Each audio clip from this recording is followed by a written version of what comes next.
Hello, welcome back bros. Balik lagi di video kali ini kita akan unboxing dan review sebuah SH Figuarts dari anime yang sedang naik daun ya, yaitu Chainsaw Man. Kira-kira gimana ya untuk kualitas dari figur ini? Apakah lebih baik atau lebih buruk dari pabrikan sebelah? Yuk sama-sama kita saksikan di video kali ini.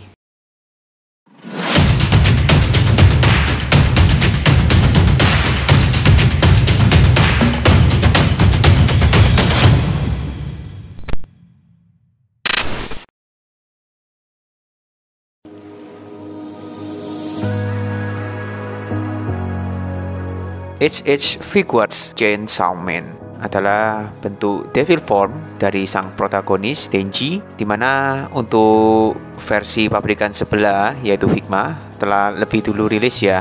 Kali ini Bandai lewat lini SH Figuarts-nya merilis SHF Chainsaw Man ini. Kita mulai untuk review dari bagian kepala. Kita bisa lihat ya, detailing dari figur ini sendiri cukup oke ya, mulai dari bagian depan gergaji raksasa yang ada di kepala ya, lalu di bagian belakang detail dari mesin chainsaw-nya, serta untuk bagian wajah, gigi-gigi, paint job yang rapi, juga untuk detailing di bagian leher. Untuk bagian badannya sendiri ya, kita lihat kostum berwarna putih yang dipakai oleh Denji lengkap dengan kerutan-kerutan ya, detailing serta aksesoris dasi yang berwarna hitam.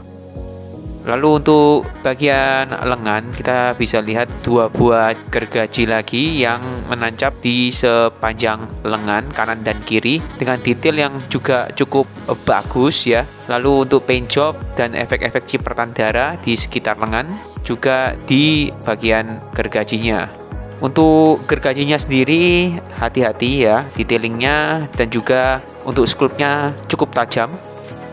Lalu yang menarik lagi di bagian kaki, terutama di bagian sepatu ini mempunyai bahan seperti karet ya. Detailingnya juga cukup bagus, paint job juga rapi. Begitu pula untuk bagian celana panjang yang berwarna hitam ini. So overall, menurut kita untuk kualitas paint job serta sculpt di figur ini cukup bagus dan belum ada kelihatan mispaint ya, atau cacat yang kurang rata.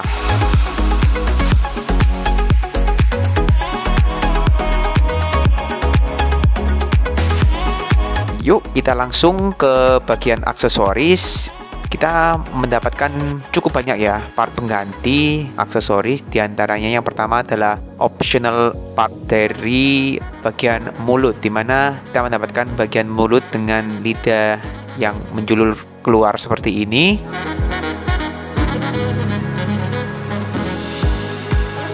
Lalu beberapa optional hand.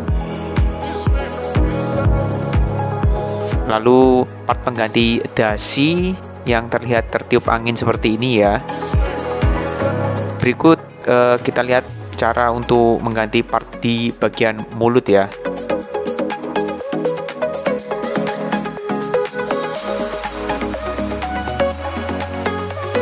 Begitu pula untuk part dasinya serta cara mengganti part optional hand.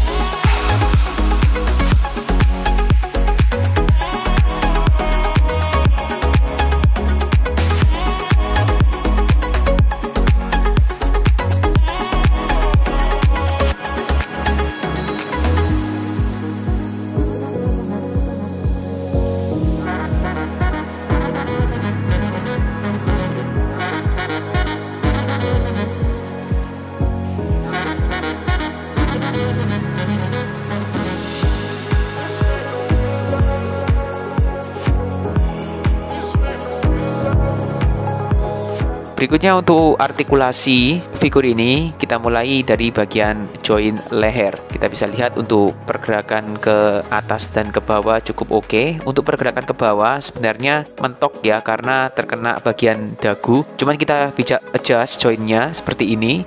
Untuk pergerakan ke samping kanan dan kiri juga cukup oke untuk artikulasinya.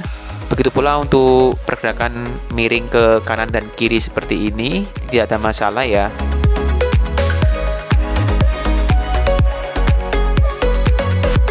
Berikutnya untuk join di bagian torso. Untuk pergerakan ke belakang, kita lihat sangat luas ya, hingga hampir 90 derajat untuk ditekuk ke belakang seperti ini.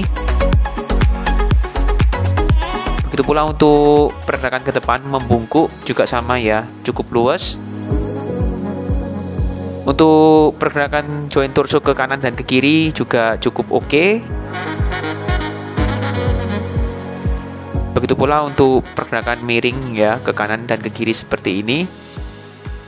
Berikutnya untuk join di pangkal lengan, kita bisa lihat ya, lumayan luas untuk rotasinya.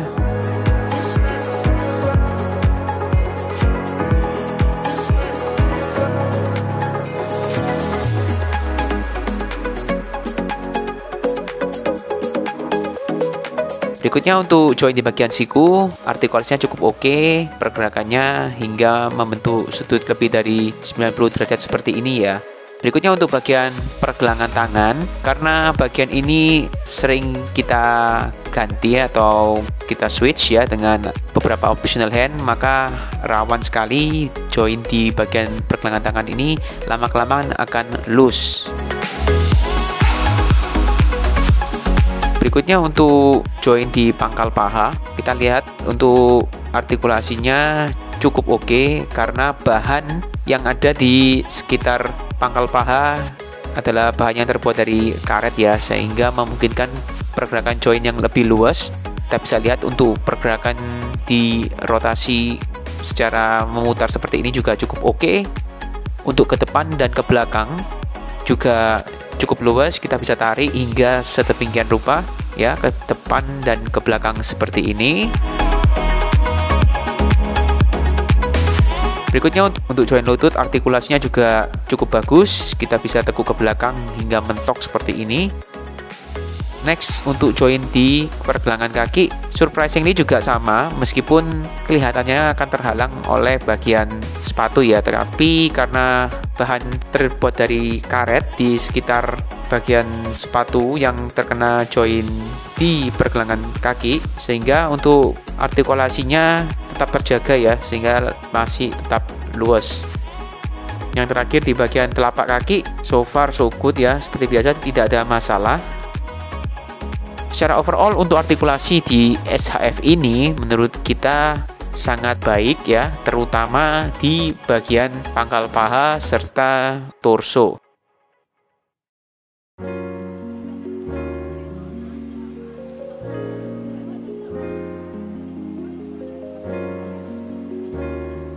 SH Figuarts Chainsaw Man dirilis pada bulan April tahun 2023 sebagai rilisan reguler dengan bandrol sekitar 7.150 yen, atau untuk harga sekarang berkisar di antara 1,3 hingga 1,6 juta rupiah. SHF ini tentu saja memiliki beberapa kelebihan dan kekurangan ya versi kita. Di antara lain untuk kelebihannya, yang pertama adalah di segi paint job serta detailing yang cukup oke. Lalu yang kedua di segi artikulasi ya, tentunya di bagian pangkal paha serta torso yang memungkinkan untuk memposekan figur ini dengan sangat luas, serta pose-pose yang sulit bisa dilakukan oleh figur ini ya. Lalu untuk kekurangan figur ini menurut kita, di antara lain yang pertama adalah di join pergelangan tangan, karena bentuk dari optional hand saat kita mengganti memungkinkan untuk join ini mudah loose jika kita terlalu sering mengganti optional hand. Lalu yang kedua, untuk detailing gergaji yang surprisingly juga cukup tajam ya. Dan yang ketiga adalah detailing gergaji yang ada di bagian kepala dan kedua tangan yang sangat rawan patah ya jika terjatuh. Video review kita kali ini juga didukung oleh GFM OL Shop. Kunjungi lapak officialnya di Tokopedia ya untuk pilihan figur-figur terlengkap dan pastinya terpercaya juga. Oke bros, sekian dulu video unboxing dan review kita kali ini. Jangan lupa untuk tetap dukung channel ini dengan cara subscribe, lalu like, komen, dan share juga video ini agar channel ini bisa lebih berkembang lagi ya. Sampai jumpa di review-review berikutnya. Hobby forever, bros for life. See ya bros.